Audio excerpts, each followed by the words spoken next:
Est-ce que le FC Barcelone est le meilleur club européen actuellement? La question mérite de se poser car ils ont l'air inarrêtables cette saison et comparé à l'année passée, ça change énormément. Bienvenue à tous dans ce nouveau podcast Parlons Football qui va traiter du sujet du FC Barcelone et de leur forme si impressionnante. Déjà, ce qu'on peut dire, c'est que cette renaissance, elle est incarnée par l'arrivée du nouveau coach, par l'arrivée de Hansi Flick. Tactiquement, le coach allemand a imposé un 4-3-3 avec une pointe haute. Généralement, cette pointe, c'est soit Dani Olmo, soit Fermin Lopez. Par exemple, contre le Real Madrid, c'était plutôt Fermin Lopez. Et en fait, l'ajout de cette pointe, déjà, va permettre de densifier le milieu de terrain dans un premier temps, mais aussi de forcer les adversaires à jouer long lors des relances. Le pressing du FC Barcelone lors des relances, elle se fait plutôt en zone et non en marquage individuel, contrairement à ce qu'on pouvait voir avec le Barça de Xavi. Et je pense que c'est le profil des joueurs aussi qui explique ça. Au milieu de terrain, que ce soit Pedri, Casado, Olmo, Lopez ou même Torre, on est sur des jeunes joueurs très techniques, mais qui ne peuvent peut-être pas tout le temps matcher physiquement avec les adversaires. Ensuite, il y a aussi un réel retour aux sources, pardon. Hansi Flick donne beaucoup de confiance et de continuité aux jeunes joueurs comme ceux précédemment cités, mais aussi des joueurs comme Hector Fort, Alejandro Balde, Pau Cubarsí ou même Lamine Yamal.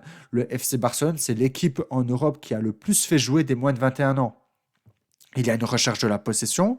Le FC Barcelone a une moyenne de 65% de possession, ne serait-ce qu'en Liga, et ce n'est pas une possession stérile, contrairement à ce qu'on pouvait voir par moment avec Xavi.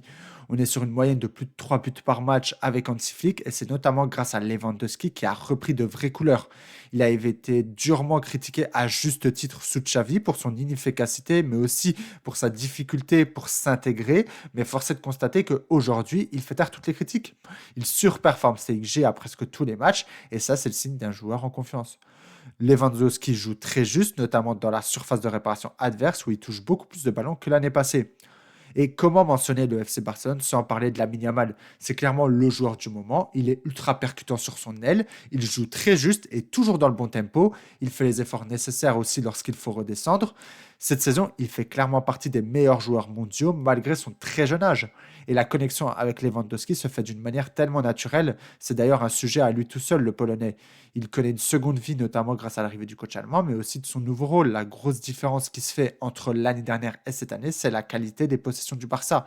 Les offensifs se font sur des tempos beaucoup plus rapides, ce qui permet à Lewandowski de ne pas toujours garder le ballon trop longtemps lorsqu'il sert de point d'appui pour les relances, parce qu'il a toujours une solution qui est autour de lui, que ce soit Lamine Yamal, Rafinha, mais aussi parfois la montée des milieux de terrain. En fait, avec le FC Barcelone, on a une équipe qui a été prise en main et maîtrisée d'une manière très rapide par Hansi Flick et qui tourne maintenant très bien malgré les nombreuses blessures. C'est une équipe qui est monstrueuse offensivement. L'équipe aime avoir la possession pour partir très vite en attaque. Et si je peux vous faire une petite comparaison, je dirais que c'est aussi ça la plus grosse différence avec le Barça de Xavi, notamment l'année dernière. On avait une équipe qui cherchait la possession pour avoir la possession, qui avait tendance à un petit peu pourrir les matchs en endormant l'adversaire, mais qui avait du mal à se créer de vraies occasions franches, car il manquait une réelle connexion en attaque. Aujourd'hui, la connexion, on l'a avec Lewandowski, Lamine Yamal et Rafinha. Ce qui permet aussi de dynamiser ces phases de construction, ce sont les joueurs du FC Barcelone qui savent jouer en une touche.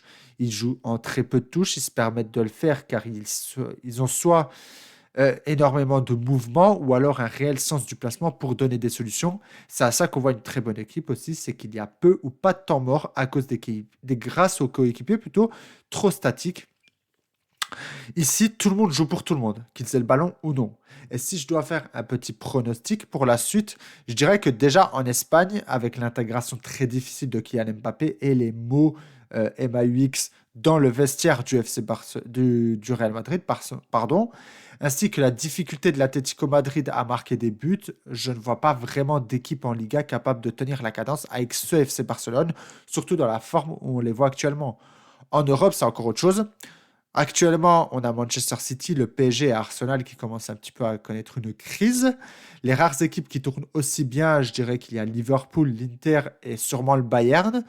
On a vu que le FC Barcelone était capable de concasser le Bayern. Donc je mettrais le FC Barcelone sûrement dans mon top 3 des favoris pour cette édition de Ligue des Champions. En tout cas, sur ce qu'on voit actuellement dans la forme du moment. Dites-moi en commentaire ce que vous pensez du FC Barcelone. Est-ce que pour vous, ce club peut aller loin en Champions League? Est-ce qu'ils peuvent aller chercher plusieurs trophées? J'attends votre avis dans les commentaires. Et si vous aimez le contenu foot et l'analyse, abonnez-vous et likez le podcast seulement si vous l'avez apprécié, bien évidemment. Prenez soin de vous. Bye.